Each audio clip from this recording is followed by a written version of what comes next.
Der Bauernkrieg von Paul Münch, Zwitterdeel am nächsten Tag.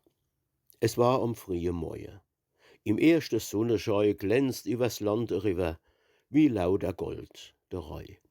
Von alle Hecke preisen die Vögelscher vor Fred, als gäb's nur Glück auf Erde und nix wie Seligkeit.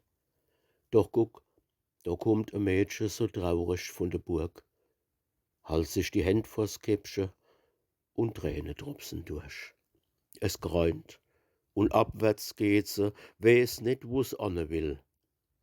Im Tal, da leiht ein Weiher, der is so dunkel, still. Weiß blien die Wasserrose, stumm stehen die Weide all, es is kein Laut zu hören, als nur die Nachtigall. Nachtigall, ich hör dich singen, s Herz im Leib möcht mir zerspringen. Komme du und sag mir wohl, wie ich mich verhalten soll.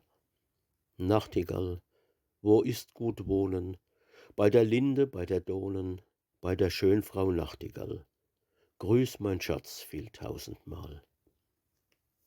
Im Kirchhof blühen die Linde, blühen am frische Grab.